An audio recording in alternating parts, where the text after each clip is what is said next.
बिस्मिल्लाहिर्रहमानिर्रहीम अस्सलाम वालेकुम नाज़रीन, यू वाचिंग एनालिसिस रूम। आहियां लैला निसार। तव्हांखे ॿुधाईंदा हलूं त पाकिस्तान में मौसमियाती तब्दीली जा हानिकार असर नज़र अचणु शुरू थी विया आहिनि। तव्हांखे इहो ॿुधाईंदी हलां त नाज़रीन हिन वक़्तु जेका ख़ैबर पख्तूनख्वा में सिचुएशन लॻी पई आहे ॿोॾ खे वठी करे, उहो तमामु घणी ख़तरनाक शिकिल इख्तियार कंदी वञे थी। गिलगित बल्तिस्तान हुजे, उतां जो इंफ्रास्ट्रक्चर बि तबाह थींदो वञे पियो, जेके क्लाउड बर्स्ट थियनि था या उनखां अलावा जेके उते ग्लेशियर्स मेल्ट थिया आहिनि, हिकिड़ी ख़तरनाक सूरत हाल पैदा थी वई आहे। 2022 जी ॿोॾ असां सभिनी खे यादि आहे, जहिड़े रीत उन जे नतीजे 1700 माण्हू पंहिंजी ज़िंदगी 2022 जे ॿोॾ दौरान पंहिंजी 1700 माण्हू ज़िंदगियूं विञाए चुका ऐं उनखां अलावा 33 मिलियन जेके आहिनि उहे डिस्प्लेस थी विया हुया। पर हाणे अफ़सोस सां इहो चवणो पवे पियो त इहा साॻी सूरत हाल जेका असांखे 2022 में नज़र आई पई, हाणे 2025 में वरी उहा शइ नज़र अचणु शुरू थी वई आहे। पर नाज़रीन सवाल इहो पैदा थिए पियो त आख़िर ही जेको कुझु बि थी रहियो आहे, छा तयारी न हुजण जे करे थिए पियो या इन खां अलावा मौसमियाती तब्दीली हाणे असांजे सफ़ा हथनि मां निकिरंदी ॻाल्हि वञे पई ऐं असां उनखे कंट्रोल न करे सघूं था। जेकॾहिं करे बि सघूं पिया त कहिड़ा उपाउ वक़्ताइता वठणु घुरिजनि। जेकॾहिं असां नॉर्दर्न एरियाज़ जी ॻाल्हि कयूं त एडवाइज़री ऐं उन खां अलावा वेदर अलर्ट जेको आहे उहो पहिरियों ई जारी थी चुको हुयो। 12 ऑगस्ट ते ई ॿुधायो वियो हुयो त तमामु घणियूं बरसातूं पइजणु वञनि पियूं ख़ैबर पख्तूनख्वा में या इन्हनि पासनि इन्हनि इलाइक़नि में, नॉर्दर्न इलाइक़नि जी बि ॻाल्हि कई वई, पर उन बावजूद बि तयारी ओतिरी नज़र छो न आई आहे। हिन जेका हालत उते लॻी पई आहे असां सभिनी जे साम्हूं आहे। ऐं तव्हांखे इहो बि असां ॿुधाईंदा हलूं नाज़रीन त ख़ैबर पख्तूनख्वा में बरसाति ऐं ॿोॾ सबबु जेतिरा माण्हू फौत थिया आहिनि उन्हनि जो अंग हाणे 300 खां वधी करे 307 थी वियो आहे। अञा ग्राउंड ते सिचुएशन शायदि मुख़्तलिफ़ हुजे, अंग जेको आहे तमामु वधीक हुजे, जेको शायदि अञा उन्हनि माण्हुनि जी ॻोल्हा थींदी हुजे जेके हिन डिस्प्लेस्ड आहिनि। सो बहरहाल तमामु ख़तरनाक सूरत हाल पैदा थी वई आहे ऐं कुझु वक़्ताइता उपाउ ऐं सॉल्यूशन जी तरफ़ असांखे वञण जी अशद ज़रूरत आहे, वञिणो पवंदो। बहरहाल छा थियणु घुरिजे, कहिड़ा उपाउ वठिणा पवनि, इहो सभु असां डिस्कशन कंदासीं विद अवर एनालिस्ट। ऐं अॻिते नाज़रीन तव्हांखे हिकिड़ी ॿी अफ़सोसनाक ख़बर सहाफ़ी ख़ाबर हुसैन बाबति ॻाल्हाईंदासीं।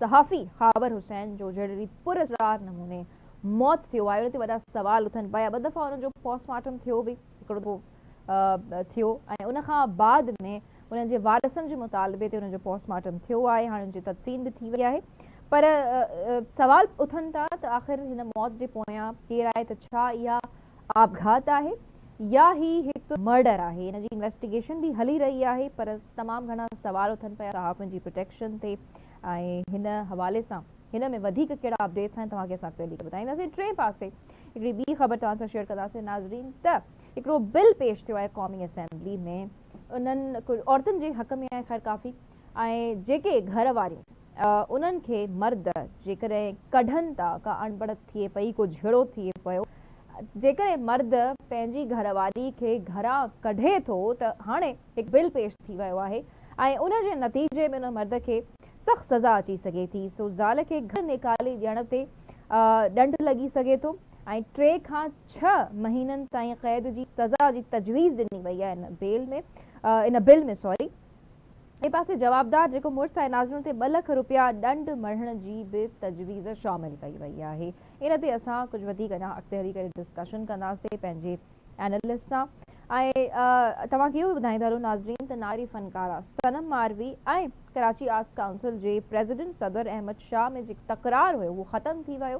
जहिड़ी रीत सनम मारवी पारां ॻाल्हि कई वई त उन्हनि खे डिसरिस्पेक्ट कयो वियो हिकिड़े इवेंट में, ऐं हाणे ही मामिलो ॼाणायो वञे पियो ऐं कुझु हुन जा फुटेजिस बि अची विया आहिनि त सूबाई वज़ीर सईद ज़ुल्फ़िकार शाह इन मामले खे हल करायो आहे विच में पई करे। सो फ़नकार सकाफ़त ऐं ॿोली जी सुञाणप आहिनि, इहो चवणु आहे प्रेसिडेंट आर्ट्स काउंसिल जो। सो सिंध जो फ़नकार अॼु किथे बीठल आहे, इहो असां अॼु सवाल रखंदासीं त छा वाक़ई में सिंधी आर्टिस्ट खे निगलेक्ट नज़रअंदाज़ कयो वञे पियो, मामिलो छा आहे, हिन ते बि वधीक अॻिते हली करे ॻाल्हाईंदा जनरल इन ते बि असां डिस्कशन त अॼु जो सिंधी फ़नकार अदाकार जेको बि कमु करे पियो मीडिया इंडस्ट्री में, उहो किथे स्टैंड करे पियो या जेके नज़रअंदाज़ थियण जूं शिकायतूं करे पियो, छा उहे वाक़ई में दुरुस्त आहिनि या न, अॻिते हली करे डिस्कशन कंदासीं right after a short commercial brake.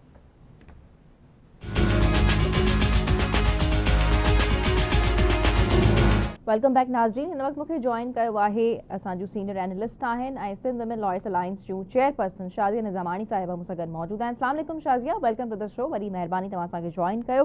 Shazia, सभ खां पहिरियों असां मौसमियाती तब्दीली बाबति डिस्कशन कंदासीं। हिन वक्त जेको कुझु असांखे नज़र अची रहियो आहे नॉर्दर्न एरियाज़ में या केपी जी साइड जी असां ॻाल्हि करे वठूं ही, छा तव्हांखे लॻे पियो त उहा ई सूरत हाल आहे जेके 2022 में नज़र आई पए ऐं छा तव्हां सम्झो पिया त ही मौसमियाती तब्दीली हाणे असांजे हथनि मां निकिरंदी वञे पई या असांजी तयारी कंहिं क़िस्म जी कोन आहे? शाज़िया, छा चवंदा? Thank U Laila. तव्हां जेका ॻाल्हि कई आहे त हिकिड़ी त मौसम जी तब्दीली जेका क्लाइमेट चेंज आहे उहा असांजे हथनि मां निकिरंदी पई वञे। लैला, इहो बिल्कुलु सही ॻाल्हि आहे त असांजी जेका प्रिपरेशन आहे उहा अप टू द मार्क कान्हे जेका हुअणु खपे। ऐं हीउ हेॾो वॾो ह्यूज चैलेंज आहे। असांखे हाणे ख़बर आहे त असां जंहिं टाइम में रहूं पिया, जंहिं एनवायरमेंट में रहूं पिया, त हिकिड़ो ग्लोबल हिकिड़ो एमरजेंसी वारी सिचुएशन लागू थी चुकी आहे। तव्हां ॾिसो, इवन अमेरिका जहिड़े मुल्कनि में बि इन क़िस्म जा जेके तव्हां ॾिठा हूंदा केॾो हिकिड़ो क्राइसिस, एमरजेंसी क्राइसिस क्रिएट थी विया हुआ। त उन हवाले सां असांजो जेको मुल्क आहे त उहो हूअं ई डिज़ास्टर प्रोन कंट्रीज़ में अची शामिल थिए थो। त उन्हनि में तव्हांखे ॾिठो त तव्हां असांखे ॾाढो हिकिड़ा पेनफुल क़िस्म जा सीन असां ॾिठा हुआ टीवी चैनल्स ते, कहिड़े तरीक़े सां ॾाढो जे तरीक़े सां ॻोठनि जा ॻोठ, घरनि जा घर, फैमिली जी बिल्कुलु फैमिली जेके शाज़िया, वॉश वेदर आउट थी अलर्ट त विया। 12 अगस्त जो जारी थियल हुयो ऐं उन बावजूद बि कंहिं क़िस्म जी तयारी नज़र आई, यानी हिकु शइ बोर्ड अचे पई, फ्लैश फ्लड्स थियनि पिया, क्लाउड बर्स्ट थियनि पिया, उन खां बाद में पोइ माण्हुनि जी का सार संभाल लधी वञे पई त ही केसीं ताईं हलंदो। ऐं साइंसदाननि जी ॻाल्हि कयूं, मौसमियाती तब्दीली जे माहिरनि जी जेकॾहिं ॻाल्हि कयूं, हू बि असांखे वॉर्न मुसलसिल कंदा अचनि पिया त हर 10 सालनि में अहिड़ी सूरत हाल पैदा थी सघे पई, पर पोइ बि असांजी तयारी किथे आहे, कंहिंखे ॾोह ॾियूं? लेला, असांजी का तयारी हूंदी कोन्हे। ॾिसो, वार्निंग अलर्ट जारी थी थो वञे, मतिलबु छा हुन मतिलबु हूंदो त तव्हां वटि एमरजेंसी वारी सिचुएशन क्रिएट थियण वारी आहे। अलार्म छो अलार्म तॾहिं वॼंदो जॾहिं तव्हांखे ख़्यालु लॻो त ख़तरे जी हाणे घंटी वॼी चुकी आहे। ट्रू। पर उनजे बावजूद बि जेके क़िस्म जी तयारी हुजे उहा त बिल्कुलु बि कान्हे। हेॾो वॾो नुक़सानु खणण खां पोइ असीं इहो बसि चवंदा आहियूं त हाणे असांजी तयारी थिए पई, रेस्क्यू करियूं पिया, माण्हुनि खे रिहेबिलिटेट करियूं पिया, त इहो त ॿिए जो पोइ जो अमल आहे। उन खां पहिरीं वारी जेका असांजी तयारी आहे, प्रिपेयर्डनेस आहे, उहा किथे बि न हूंदी। हाणे गवर्नमेंट खे इन क़िस्म जे मसइलनि खे, प्रोविंशियल गवर्नमेंट ऐं फेडरल गवर्नमेंट खे इन क़िस्म सां सीरियसनेस ॾेखारणी पवंदी। न त ॾिसो, असां ॿियो जेको तमामु अहम इशू आहे लैला, उहो इहो आहे त जेके कुदरती जेके लंघ हुआ पाणिनि जा, जिन ते सोसाइटीज़ ठही चुकियूं आहिनि, जिन ते ॾाढा कब्ज़ा थी चुका आहिनि, इन्वेस्टमेंट थी चुकी आहे, उहो जेको असीं हमेशह पंहिंजे वॾनि जे हथां वाता ॿुधंदा हुआसीं त जेको पाणी पंहिंजो रस्तो पाणे ॻोल्हे लभंदो आहे, तव्हां भले हुनखे केतिरो ब्लॉक करियो। हाणे ॾिसो, जेको हाणे जेको केपी में सूरत हाल थी आहे, ॾाढी ख़तरनाक सूरत हाल थी आहे। इन खां पोइ बि जेकॾहिं को तमामु कंप्रीहेंसिव क़िस्म जेको एक्शन प्लान न जुड़ियो वियो त हीअ हर साल ईअं थींदो रहंदो। हर साल वरी माण्हुनि खे थोरी घणी मदद मिलंदी, उन्हनि जी फैमिलीज़ वीचारनि जी विक्टिम थी वेंदा उन मामले में। सो इहा तयारी असांखे साइंटिफिक तरीक़े सां करणी पवंदी। ईअं न आहे त को डिस्ट्रिक्ट गवर्नमेंट खे चई छॾियो या DC खे चई छॾियो या कंहिं ज़िले जे कंहिं अॻवान खे चई छॾियो त इहा बिल्कुलु ईअं कोन थींदी। पूरो हिकिड़ो कंप्रीहेंसिव एक्शन प्लान ठहणु खपे, जंहिंमें डिस्ट्रिक्ट खां वठी प्रोविंशियल ऐं जेके फेडरल गवर्नमेंट उनमें पूरो गॾु वेही करे इन जो तमामु प्रैक्टिकल लाइ अमल करिणो पवंदो। अदरवाइज़ असां इन तरीक़े सां ईअं असां नुक़सानु खणंदा रहंदासीं। सही। शाज़िया, सिंध में बि अगकथी कई वई आहे बरसातुनि जी 17 खां 19 अगस्त जे विच में, ऐं तव्हां सम्झो पिया त हिन वक़्त जेकी पंजाब साइड ॾे, KP साइड ॾे सूरत हाल आहे, नॉर्दर्न एरियाज़ में जेको सभु थी रहियो आहे, ख़ुदा न ख़ास्ता सिंध में थिए पियो, तव्हांखे हिते केतिरी तयारी मुकमल नज़र अचे पई?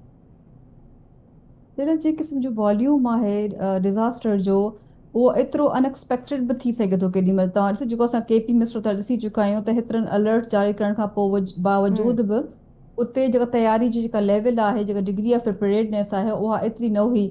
असांखे लॻे पियो सिंध गवर्नमेंट खे इनखे हाणे ज़रूरु पंहिंजे लाइ को लेसन लर्न रखणु खपे त असांजी तयारी ईअं न आहे त को असां सिर्फ़ु कंहिंखे चई छॾींदा PGMA जी ज़िमेदारी आहे या का डिस्ट्रिक्ट मैनेजमेंट जी ज़िमेदारी आहे, ईअं बिल्कुलु न हुअणु खपे। असांखे हाणे मूंखे न आहे ख़बर त हिन वक़्तु सूबाई हुकूमत उनजी तयारी केतिरे हद ताईं आहे, पर उहा असांखे हाणे शायदि तव्हां जेके गवर्नमेंट जेके माण्हू खे घुरायो आहे हुन खां पुछिजे त तव्हांजी तयारी केतिरी, त असांखे शायदि ख़बर पइजी सघे हा।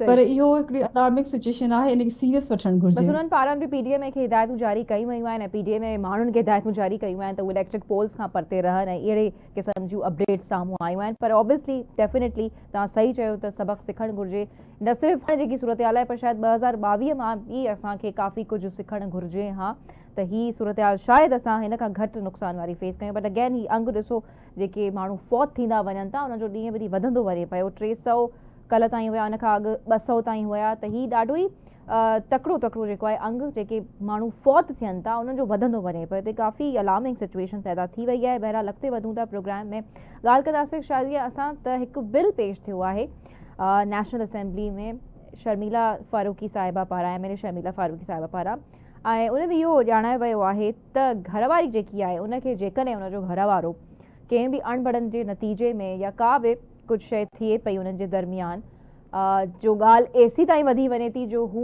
पंहिंजी घरवारी खे घर मां कढण जी कोशिशि करे थो, घर निकारे ॾिए थो, त उनजे नतीजे में उन घरवारे खे उन जवाबदार मुड़ुस ते 2 लख रुपया ॾंड मढ़ण जी तजवीज़ शामिल कई वई आहे ऐं ॿिए पासे हू 3 खां 6 महीने ताईं उन क़ैद जी सज़ा अचण जी बि तजवीज़ शामिल कई वई आहे। शाज़िया, तव्हां एज़ अ कानूनदान हिन बिल खे कीअं ॾिसो पिया त ही पास थियणु घुरिजे, हाणे पेश त थी वियो आहे, वधीक छा तव्हां सम्झो पिया हिनखे थोरो वाइस वर्सा वारी सूरत हाल में बि ॾिसणु घुरिजे? न ही बिल तमामु घणो ज़रूरी हो ऐं तव्हांखे असांखे सभिनी खे ख़बर आहे त असांजी सोसाइटी जेका के पिदरशाही निज़ाम ते हिकिड़ो डिपेंड करे थी, उन में उहो सही। निज़ाम हले पियो। त उन में औरत जी जेका घर में जेका हिकिड़ी ओनरशिप आहे उहा कॾहिं बि न रही आहे। तव्हां इलाही केसिस असां डील कया त औरत खे घर मां रातो राति कढी छॾींदा आहिनि ऐं मतिलबु को नंढो को एक्सक्यूज़ हूंदो आहे, को सबबु हूंदो आहे, मार कुट करे कढी छॾींदा आहिनि। लॻंदो त औरत जी का रिस्पॉन्सिबिलिटी को ओनरशिप हिन घर में आहे कोन्हे। केॾी महिल मर्द चाहे, इवन मर्द खां सवाइ बि घर जो ॿियो को फैमिली मेंबर आहे उहो कढे, त इहो हाणे हिकिड़ो ऑफेंस आहे जेको मुंहिंजे ख्याल में तमामु बहितर ॻाल्हि थी आहे, इन जी ज़रूरत हुई। उन में असां वटि एतिरा हुआ त उहे औरतूं अचण खे ख़ौफ़ में रखियो वेंदो, जेकॾहिं तव्हां असांजी ॻाल्हि न मञो, तशदुद डोमेस्टिक वायलेंस फेस कनि थियूं या कंहिं क़िस्म जो ज़ुल्म जबर, त उन्हनि खे इहो ख़ौफ़ हूंदो त इहे असांखे घर मां कढी छॾींदा।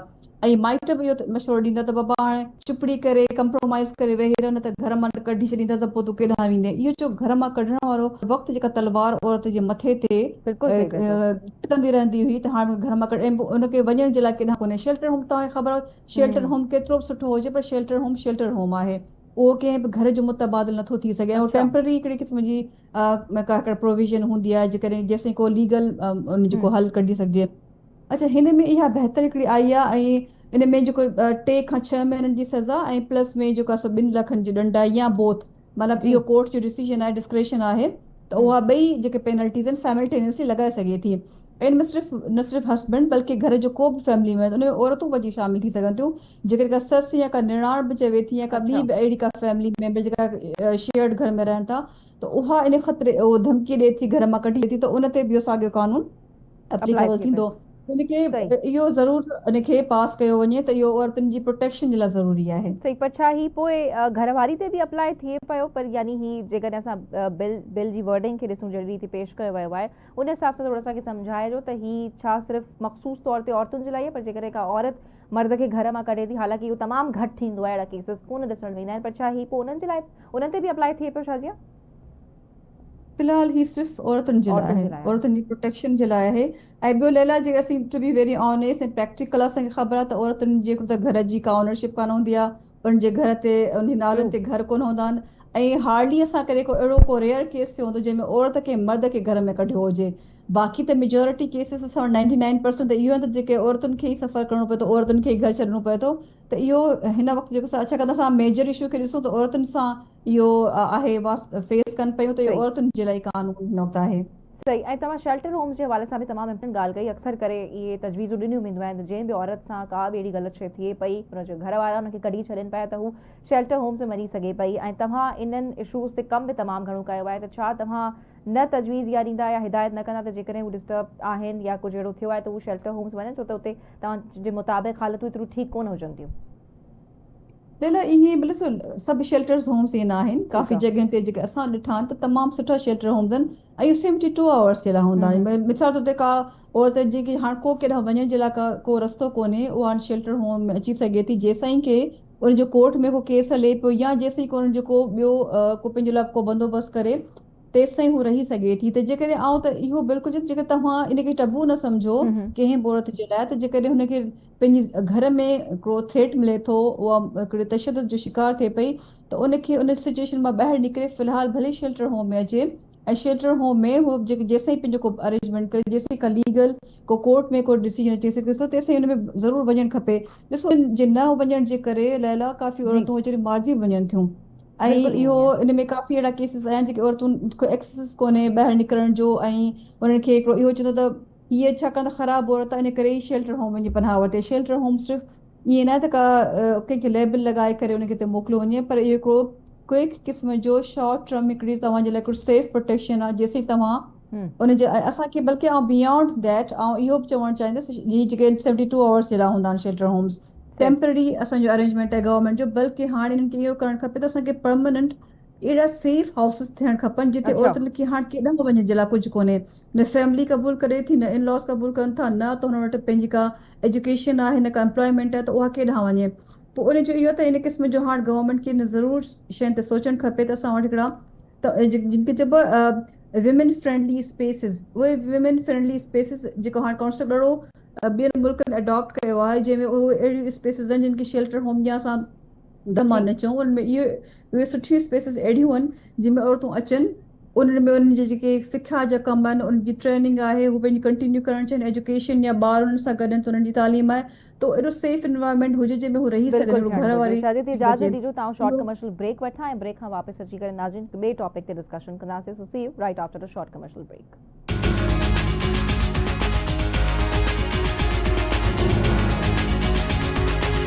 क्या हुआ मौजूद साहब और इमदाद साहब सां कोन ॿुधी सर वेलकम बैक नाज़रीन। हाणे कंहिं अहम मौज़ू ते ॻाल्हि ॿोल कंदासीं त जीअं मूंखे ख़बर आहे नाले वारी फ़नकारा सनम मारवी ऐं कराची आर्ट्स काउंसिल जे सदर अहमद शाह जे विच में जेको तकरार हली रहियो उहो हाणे ख़तमु थी वियो आहे। सो सूबाई वज़ीर सईद ज़ुल्फ़िकार अली शाह इन मामले जे विच में पई करे मामिलो हल कराए छॾियो आहे। पर असां सवाल कुझु ईअं रखंदासीं, हाणे ठीकु आहे इहो मामिलो त ख़तमु थी वियो, पर असांजो सवाल इहो आहे त अॼोको सिंधी फ़नकार किथे बीठल आहे ऐं छा अॼोका जेके सिंधी आर्टिस्ट आहिनि हू पंहिंजो पाण खे निगलेक्टेड महसूसु कनि था, त छा उन्हनि खे मेन इवेंट्स में नज़रअंदाज़ कयो वञे पियो, या इन समूरे मामले खे कहिड़े कॉन्टेक्स्ट में ॾिसण जी ज़रूरत आहे। शाज़िया जो एनालिसिस असां हिन ते ॼाणींदासीं। शाज़िया, तव्हां बि हिन मामले खे ॾिठो हूंदो, पर ओवरऑल असां जनरल हिकिड़ो सुवाल रखियो आहे, छा वाकई में जेकी सिंधी आर्टिस्ट पंहिंजी शिकायत कनि पिया, कंप्लेन्स कनि पिया मुख़्तलिफ़ वक़्तनि ते, त उन्हनि खे नज़रअंदाज़ कयो वञे पियो, छा ईअं आहे?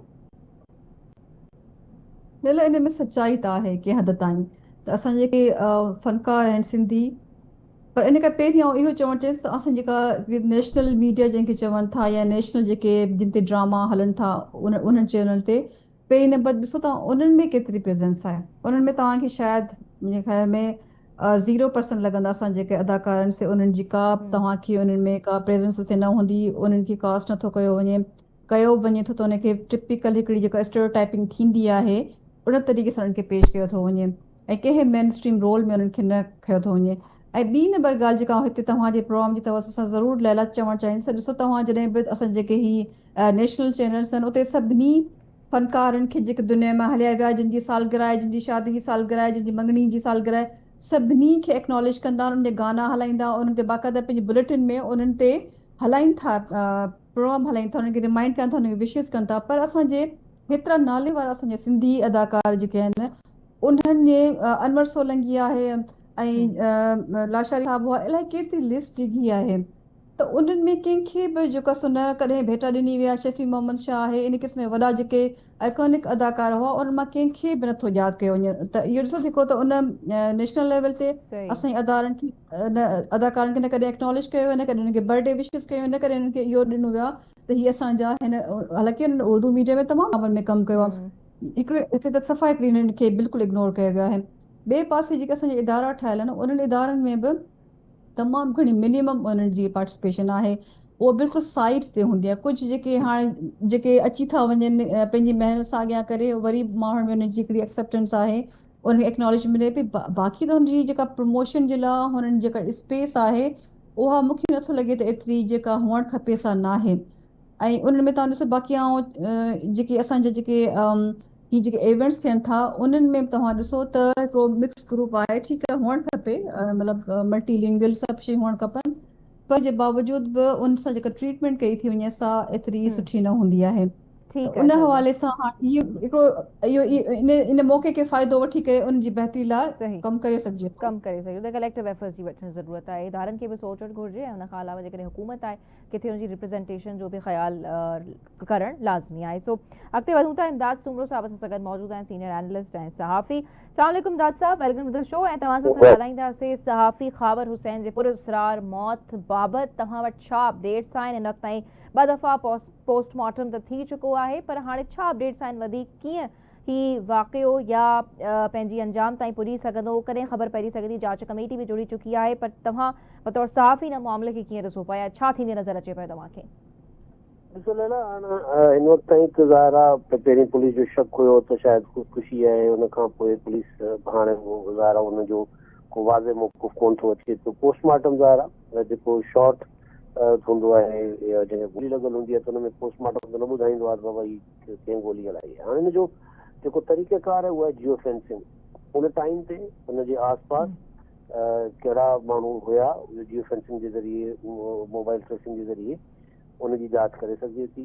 रीज़न्स जेके आहिनि छा थी सघनि था पिया, क़तल आहे या कोई सुसाइड आहे, उन जा के रीज़न्स हूंदा ज़ाहिर आहे ॿिन्ही शयुनि जा, उन पासे तहक़ीक़ात जांच करे सघिजे थी पई। सो हाणे इन में जेको ज़रूरी शइ आहे उहा इहा आहे त जेसि ताईं प्रॉपर हिन मामले खे ज़ाहिर आहे पुलिस इन्वेस्टिगेशन कंदी। मुंहिंजो न आहे ख़्याल त पुलिस को हिन मामले खे दॿाइण जी कोशिशि कंदी। उनजे करे जेसि ताईं पुलिस जेका आहे उहा कंहिं नतीजे ते नथी पहुचे या के क्लूज़ नथा मिलनि, उन वक़्त ताईं वरी पोइ हिन मामले खे घणो डिस्कस करे, ख़ासि तौर ते जेको असां वटि थींदो आहे। ऐं हिन मामले में हिकिड़ो अफ़सोसनाक हादसो आहे, साने वारी नौजवान मूंखे रिसेंटली ही सभु दोस्त कराची वारा लाहौर आया हुआ, त उते पहिरियों दफ़ो मुंहिंजी हिन सां मुलाक़ात थी हुई। त उते हिकिड़ी महफ़िल हुई नंढड़ी असांजी, त उन में हिन ॾाढो ख़ूब इंजॉय बि कयो पिए, ज़िंदा दिलि माण्हू हुयो। त ज़ाहिर तकलीफ़ त सभिनी खे आहे ऐं हर कोई ॼाणणु चाहे थो त ही वाक़ियो जेको आहे कीअं थियो आहे। पर उन में बहितर इहो आहे त बजाए क्या सारायूं करण जे बजाए अंदाज़ा लॻाइण जे, छाकाणि त असां वटि हर माण्हू एक्सपर्ट हूंदो आहे। मौसम खां वेंदे ऐं कंहिं बि सब्जेक्ट ते तव्हां वञो, हर माण्हू पंहिंजी पंहिंजी राय ॾेई पंहिंजो पाण खे एक्सपर्ट साबित कंदो आहे। ही टिपिकल क्रिमिनोलॉजी जो केस आहे ज़ाहिर आहे। हिकिड़ो हुनखे पुलिस या जेके इदारा आहिनि इन्वेस्टिगेशन करण वारा, उहे हुनखे प्रॉपर ॾिसनि, रीज़न जे पोयां वञनि, रीज़न छा थी सघनि था। मुंहिंजो वालिद साहिब जो चवणु आहे त मुंहिंजे पुट में अहिड़ी का टेंडेंसी हुई कोन जो ख़ुदकुशी करे। ऐं जेको नौजवान मूं ॾिठो, मूंखे बि इहो जेको आहे यकीन ई न पियो अचे त अहिड़ो को जेको आहे खिलंदड़ ॻाल्हाईंदड़ नचंदड़ कुॾंदड़ नौजवान जेको आहे उहो ख़ुदकुशी करे सघे थो। इहो ज़ाहिर आहे हाणे उन्हनि समूरनि शयुनि खे समूरे आस्पेक्ट खे ॾिसणो पवंदो। ऐं तॾहिं वञी इदारा जेके आहिनि प्रॉपर तहक़ीक़ उन ते पहुचंदा जॾहिं असां पंहिंजी राय न ठाहियूं। असां वटि उमूमन थींदो इहो आहे त कुझु वाक़िया असां वटि थिया आहिनि, थींदो कुझु आहे ऐं सोसाइटी राय पंहिंजी कुझु क़ाइमु करे वेही रहंदी आहे। पोइ जेका हक़ीक़त साम्हूं ईंदी आहे त उनखे सोसाइटी तस्लीम करण लाइ मञण लाइ तयारु कोन हूंदी आहे। त मुंहिंजो ख़्यालु आहे हाणे को हादसो थी वियो आहे, सानियो आहे, सॼी हुनजे दोस्तनि लाइ, ख़ासि तौर ते हुनजी फैमिली लाइ, उनजा ॿ नंढड़ा ॿार आहिनि जेके तस्वीरुनि में नज़र अचनि था पिया, ज़ाहिर उन्हनि लाइ जेको वॾो हादसो आहे। पर हाणे उनखे पर जांच कमेटी बि केसी ताईं रिपोर्ट जमा कराए सघे पई? इमदाद साहब, इन बाबति तव्हां वटि छा तफ़सील आहिनि त केसी ताईं ख़बर पइजी सघे थी ऐं छा रिपोर्ट में जेको आहे उहो कॾहिं साम्हूं अची सघे थी? ॾिसो, ही को एॾो वॾो डिघो मामिलो मुंहिंजो न आहे ख़्याल थो थियणु घुरिजे। ही 24-48 कलाकनि में बि जेको आहे शयूं साम्हूं अची सघनि थियूं थियूं। पर हाणे ज़ाहिर आहे मुंहिंजो न आहे ख़्याल त असां वटि को पुलिस एॾो जदीद तरीक़े सां तहक़ीक़ात कंदी हूंदी। जीअं मूं पहिरीं चयो त जियो फेंसिंग जे ज़रिए ख़बर लॻाए पतो लॻाए सघिजे थो पियो त हुनजे आस पास कहिड़ा मोबाइल हुया, गाॾी में केरु हुयो या न हुयो, उनजे भरिसां केतिरी गज़नि जे केतिरे मुफ़ासिले ते केतिरी एक्टिविटीज़ रहियूं आहिनि मोबाइल जूं, उहे कंहिंजा मोबाइल्स आहिनि। त इन तरीक़े सां बि शइ करे सघिजे थी। बि चयो वञे पियो त को रेस्टोरेंट हुयो, उते हुनजो अचणु वञण बि थियो पिए, उहे उते इन्वेस्टिगेशन खोड़ सारियूं शयूं, खोड़ सारा जेके किलू मिली वेंदा आहिनि, जेके बिल्कुलु अंधा क़तल हूंदा आहिनि उहे बि डिग आउट थी वेंदा आहिनि। तो हिन में त अॼु जो जदीद दौर आहे, साइंसी दौर आहे, हिन में मुंहिंजो न ख़्याल वॾो मामलो। पर अक्सर करे बदकिस्मती सां इमदाद साहब अहिड़नि मामलनि में देरि थींदी त असांखे नज़र आई आहे, अहिड़ा खोड़ सहाफ़ियुनि जा केसिस हलंदा रहिया आहिनि ऐं आख़िरकार मतिलबु आख़िर ताईं एॾी का क्लैरिटी वारी सूरत हाल नज़र कोन आई। त छा तव्हां सम्झो पिया त हिन केस में अहिड़ो कुझु थी सघे पियो? ॾिसो लेला, हू त जेके बिल्कुलु सिधा सवा मर्डर हुया न, जीअं जाम मुंहिंजो क़तल हुयो या ईअं कुझु ॿिया साथी सां जेके दोस्त क़तल थिया। सही जी शाज़िया असां सां गॾु मौजूदु आहे शाज़िया शाज़िया तव्हां खां पुछणु चाहींदसि जेसि ताईं असां कनेक्शन खे दुरुस्त कयूं शाज़िया तव्हां छा सम्झो पिया ही सहाफ़ी ख़ाबर हुसैन जो जहिड़ी रीत पुरस्रार क़िस्म जो मौत थियो आहे ऐं कुझु ॿिया केसिस जंहिंमें उन में त ख़ैर एतिरी क्लैरिटी हूंदी आहे त हीउ क़तल थियो आहे उन्हनि खे गोलियूं हयूं वेंदियूं आहिनि पर हीउ तमामु घणो पुरस्रार शइ आहे ऐं आपघात आहे मर्डर आहे उन शइ में हिकिड़ी कंफ्यूजन बरक़रार आहे पर ज़ाहिर आहे हुनजा वालिदैन सहाफ़ी जा दोस्त उहे सभु चवनि था त हू ख़ुदकुशी आपघात ख़ाबर हुसैन न करे सघे थो तव्हां हिनखे कहिड़े कॉन्टेक्स्ट में ॾिसो पिया ऐं डू यू थिंक त कंहिं क़िस्म जो डिले कयो वञी सघे थो तव्हांखे थींदे नज़र अचे पियो या तव्हां सम्झो त टाइमली इन शइ में जेकी बि रिज़ल्ट्स हूंदा उहे साम्हूं अची वेंदा न मूंखे नथो लॻे त हिन में शइ में का डिले जी को रीज़न आहे ऐं ॿियो स्पेकुलेट करणु ॾाढो ॾुखियो आहे हिन वक़्तु सही ऐं छा मर्डर आहे सुसाइड आहे ऐं इनखे को इस्टेब्लिश करणु एॾो ॾुखियो कमु बि न आहे हाणे त इहो आहे त जेको तव्हां जेके मॉडर्न क़िस्म जूं हाणे इन में का तमामु हाईटेक न खपे त मतिलबु उन वक़्तु जेके आसपास जेको इवन तव्हां फ़ोन जो ट्रैक रिकॉर्ड कढी वठो डेटा कढाए वठो त तव्हांखे कुझु न कुझु क्लू मिली थो वञे ऐं उहे कुझु टाइम जी जेका जूं एक्टिविटीज़ रहियूं आहिनि त हाणे इन वक़्तु जेकॾहिं मर्डर आहे सुसाइड आहे इहे ॿई जेके शयूं आहिनि पर हिकिड़ो उनखे पुलिस पंहिंजे तरीक़े सां एस्टेब्लिश करे सघे थी त हीअ छा आहे ऐं अगेन उहो ई जेका ॻाल्हि ऐं जेका इमरान साहब चई त असांजी सोसाइटी में स्पेकुलेशन तमामु आसान थी वियो आहे ऐं पंहिंजा पंहिंजा राय ॾियणु त इन खां बहितर त हाणे पुलिस खे पंहिंजो कमु ईमानदारी सां ऐं ॾाढो फास्ट ट्रैक क़िस्म सां करणु खपे त हिनखे इहो मामले खे सॉल्व करणु त इहो छो हीअं वाक़ियो थियो आहे जेकॾहिं हिन जे पुठि जेके रीज़न्स आहिनि उन्हनि खे मूंखे थो की फाइंड आउट करे ॾाढो ही ओपन केस आहे न की ॾाढो आराम सां हैंडल करे सघे थी पुलिस ऐं हिनखे करणु घुरिजे ऐं मुंहिंजे ख़्याल में इहो थी वेंदो रिज़ॉल्व थी वेंदो ताईं इन महिल लॻंदो फाइंड आउट थी क्लैरिटी त अची इहो वेंदी इन छा हुयो छा ओके आहे ओके ठीकु आहे thank U very much Shazia तव्हां सां गॾु समूरे प्रोग्राम में मौजूदु हुयो थैंक यू इमदाद साहब तव्हां सां गॾु मौजूदु नाज़रीन नंढो के प्रोग्राम में एतिरो ई वधीक मुलाक़ात थींदी सुभाणे पंहिंजो फीडबैक ॾियणु असांखे हरगिज़ न विसारींदा अल्लाह हाफ़िज़